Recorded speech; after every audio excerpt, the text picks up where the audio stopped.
Hi everyone, this is the complete Ielts listening module practice test with timing. Listen to the audio first, then try to answer all the questions, okay? You will hear a number of different recordings and you will have to answer questions on what you hear. There will be time for you to read the instructions and questions and you will have a chance to check your work after each section.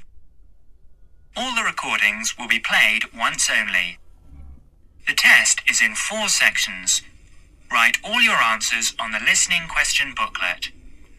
At the end of the real test, you will be given 10 minutes to transfer your answers from the question booklet to an answer sheet.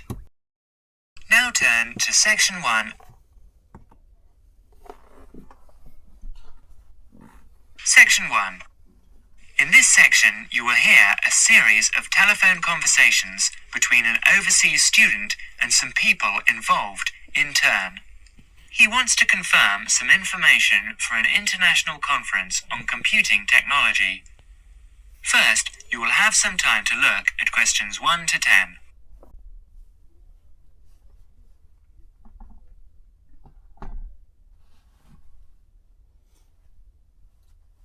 You will see that there is an example which has been done for you.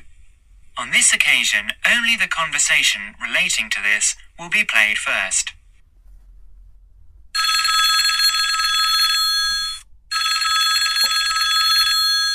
New South Wales University, good morning. Oh, good morning. Can you put me through to the School of Computing Technology, please? Certainly. The operator responds, New South Wales University. So, New South Wales is provided in the space. Now we shall begin. You should answer questions as you listen, because you will not hear the recording a second time. Now listen carefully and answer questions 1 to 5.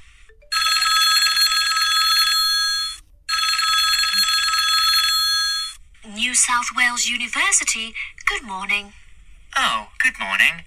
Can you put me through to the School of Computing Technology, please? Certainly. School of Computing Technology, Professor Dorfman's office. Oh, good morning. I was wondering if you could give me some information about the forthcoming Computing Technology 25th Conference. Dates, enrollment procedures, cost, that sort of thing. Certainly. When exactly is the conference? Well, the conference runs for 4 days from the 15th to the 18th of September. 15th to 18th September. Oh, good. I'll still be here then, and, where exactly is it being held? Is it at the university as in previous years? No, it's actually being held at the Pacific Hotel. We've rather outgrown the university conference facilities, so we've opted for this new venue. Right, Paradise Hotel. No, Pacific Hotel. Oh, right. And presumably we can get accommodation at the hotel. Yes, but you'll need to contact them directly to arrange that. I'll give you the number for hotel reservations. Have you got a pen ready? Yeah, go ahead. It's area code 07 and then 9444 1233.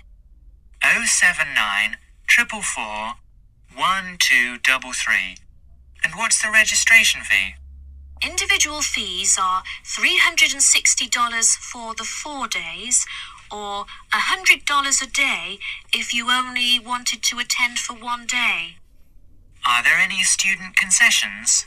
Oh, sure. There's a 50% concession for students, and that's $180 for the 4 days or $50 a day. And am I too late to offer to give a talk? Oh, I'm pretty sure you've missed the deadline for that. Oh, really? But I've only just arrived here in Australia. Is there any way I could have a paper accepted?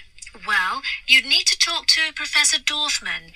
He's the person organising the conference this year. I can put you through if you'd like. Oh, yes, please. That'd be great. Oh, and can I just check the spelling of his name? Is that Dorfman? Yes, that's correct. Before the conversation continues, you will have another chance to look at questions 6 to 10. Listen carefully and answer questions 6 to 10. Professor Dorfman speaking. Oh, hello. My name's John Helston. I'm a computing technology student at London University. I'm here in Australia for 3 months, looking at educational application of computing and information technology. Right. I'm interested in giving a talk on my research at the conference, but I believe I may have missed the deadline. Well, strictly speaking, you have. The closing date was last Friday. Oh no. But we may be able to include your paper if it fits into our program. But you'll have to be quick. Okay, what do I need to do? Send me an outline of your talk and make sure you include an interesting title for the talk. Something to attract the delegates' attention. Okay, interesting title. Right. The outline should be no more than 300 words though. Right. I should be able to keep it down to 300 words, but would 400 be okay? No, not really, because we have to print it in the proceedings, and we just don't have the space. Sure, I understand. And also, can you send me a short CV? The usual stuff. Name, age, qualifications, that sort of thing. Right, include a brief CV. Actually, you can email it to me. That'd be quicker. Sure, what's your email address? Well, the best thing would be to send it to the Conference Administrative Officer. The address is admin, in lowercase, you know, in small letters. Right. So, that's admin@anuconf.edu.au. Right, I'll do that straight away. Thank you very much. You now have half a minute to check your answers.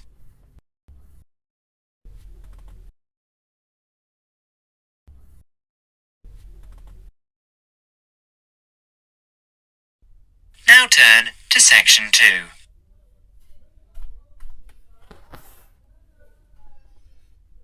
Section 2.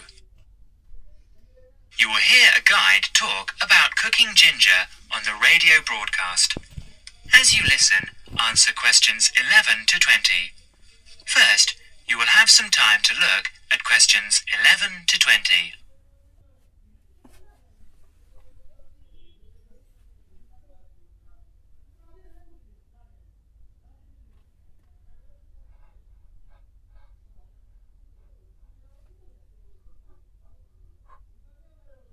Now listen carefully and answer questions 11 to 14.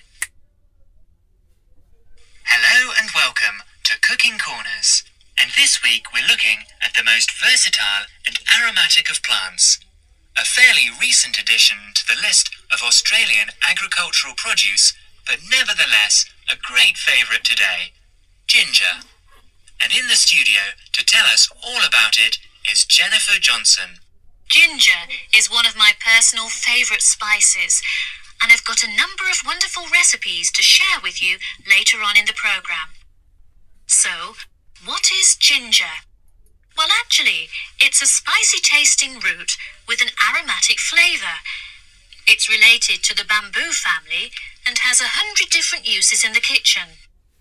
The Chinese have cultivated it for years, particularly to use in medicine, though you are probably more familiar with its culinary uses. But first, let's take a brief look at its history before we look at how it can be used, because it has a very interesting history. Ginger originated in the southern provinces of China and in India, where it had been used in medicine and food for over 5,000 years. The early traders who came upon the plant took it to many parts of the world, such as Nigeria, the West Indies, Central America, East Africa and even Indonesia. Ginger became extremely popular because of its exotic aromatic properties and was highly valued by spice traders in the 17th and 18th centuries because they were able to sell it back in Europe for a very good price. Although Australia is now the largest producer of ginger in the world, it wasn't grown in Australia until the early 20th century. Before Jennifer goes on to explain the history of ginger planting in Australia, you will have another chance to look at questions 15 to 20.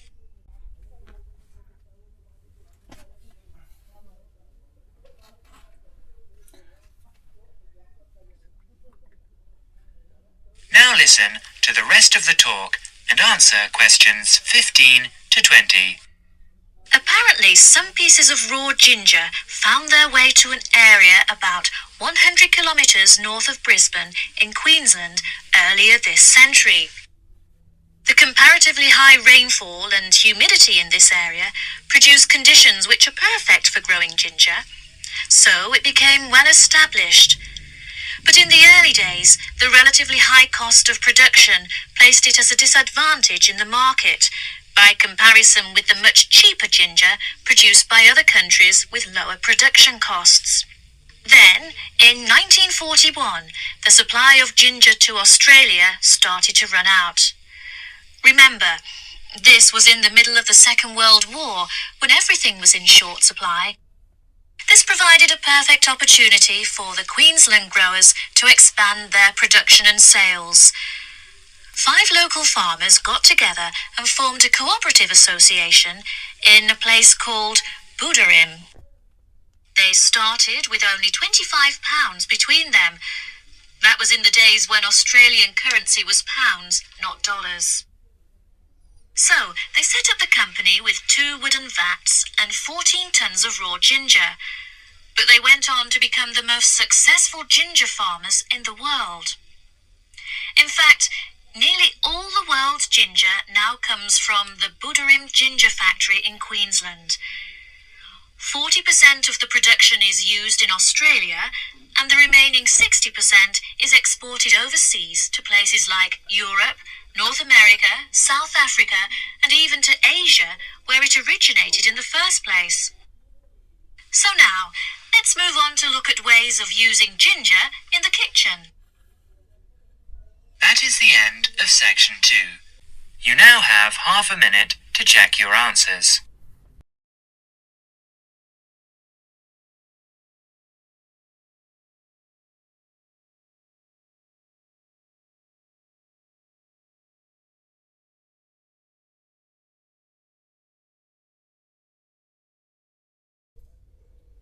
Now turn to section 3.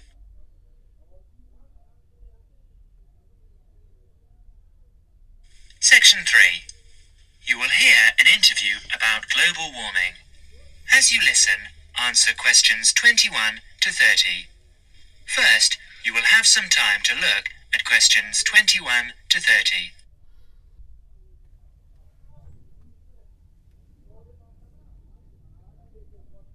Now listen carefully and answer questions 21 to 25. Dr. Parkinson, global warming was the threat of the 1980s, but it seems to have fizzled out of people's minds. Why do you think that is? Yes, in a way you're right. I think scientists have become occupied with the task of trying to find out whether it really is happening, and, if so, whether it's caused by human activities. A greenhouse effect is, after all, a natural phenomenon. Yes, as we know, naturally occurring gases float above us, acting as insulators that prevent heat being radiated into space. And the fear is that the insulation might get thicker. Yes, and because of this, the Earth might get warmer. The latest prediction we've heard is that the temperature will increase by about 1/3 of a degree every 10 years. What are your feelings? Well, this prediction is difficult to make. You see, the global climate is the result of a web of influences. Who is to say that a simple action, such as adding carbon dioxide to the atmosphere, will not have several effects which might even cancel each other out. And I understand that the prediction is hard to verify whatever. Precisely. Why is that? Because the Earth's temperature surges and subsides naturally. In fact, the best way of detecting global temperature change is to measure the temperature of the oceans as accurately as possible. And this avoids the sort of seasonal fluctuations of the temperature of land mass. Yes. In fact, an understanding of the oceans is crucial to understanding how the global climate works. The ocean transports heat around the globe. It's like a great reservoir of heat. A tiny change in sea surface temperature denotes a huge change in the amount of heat it is storing. Before Parkinson goes on to explain, you will have another chance to look at questions 26 to 30.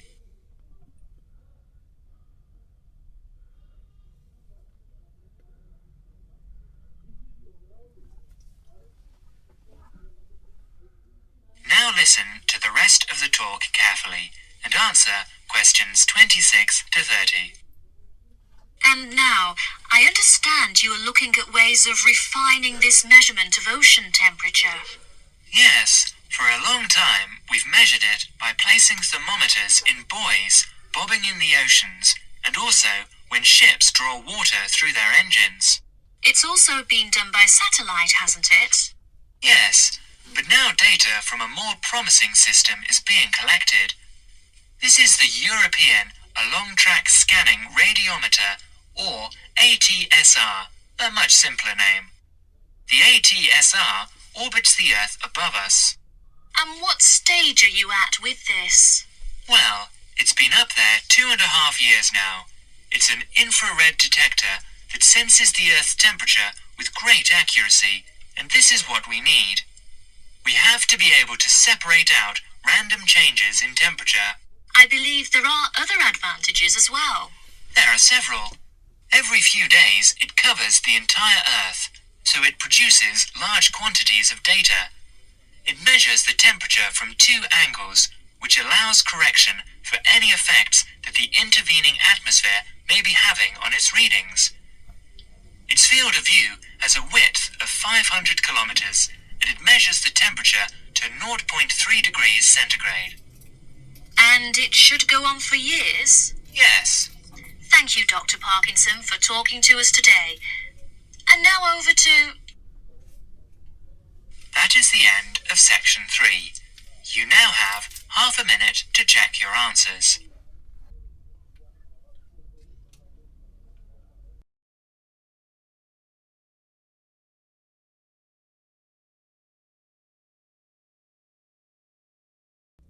Now turn to section 4. Section 4. You will hear an extract from a talk about preventative medicine, especially how students can look after their own health. As you listen, answer questions 31 to 40. First, you will have some time to look at questions 31 to 40. Now listen carefully and answer questions 31 to 40. Good morning. I'm Dr. Pat Plant, and I'm here to talk to you about preventative medicine in its widest and most personal aspects. In other words, I'm here to tell you how the patients should wrest control of their health away from the practitioners of medicine and take charge of their own medical destiny. I want to talk about staying out of the hands of the doctor. When a patient takes responsibility for her or his own health, and let's decide the patient is male for now, men are in fact more at risk than women anyway. When the patient takes over his own health regime, he must decide what he wants to do. The first thing, of course, is to give up the demon nicotine. Smoking is the worst threat to health, and it's self-inflicted damage. I have colleagues who are reluctant to treat smokers. If you want to stay well, stay off tobacco and smoking in all its manifestations. Our department has recently completed a survey of men's health. We looked at men in different age groups and occupations, and we came up with a disturbing insight. Young men, particularly working class men, are at considerable risk of premature death because of their lifestyle. As a group, they have high risk factors. They drink too much alcohol, they smoke more heavily than any other group, their diet is frequently heavy in saturated fats, and they don't get enough exercise. We did a smaller survey in which we looked at environmental factors which affect health. I had privately expected to find air or water pollution to be the biggest hazards, and they must not be ignored. However, the effects of the sun emerged as a threat which people simply do not take sufficiently seriously. Please remember that too much sunlight can cause permanent damage. Given this information and the self-destructive things which people, particularly young men, are doing to themselves, one could be excused for feeling very depressed. However, I believe that a well-funded education campaign will help us improve public health standards and will be particularly valuable for young men. I'm an optimist. I see things improving, but only if things that you as students can do to improve your fitness.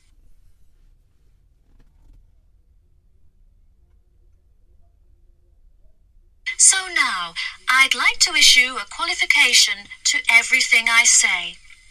People will still get sick, and they will still need doctors. This advice is just to reduce the incidence of sickness. It would be great if disease was preventable, but it's not. However, we have power. In the late 1980s, the Surgeon General of the United States said that 53% of our illnesses could be avoided by healthy lifestyle choices. I now want to discuss these choices with you. You should try to make keeping fit fun.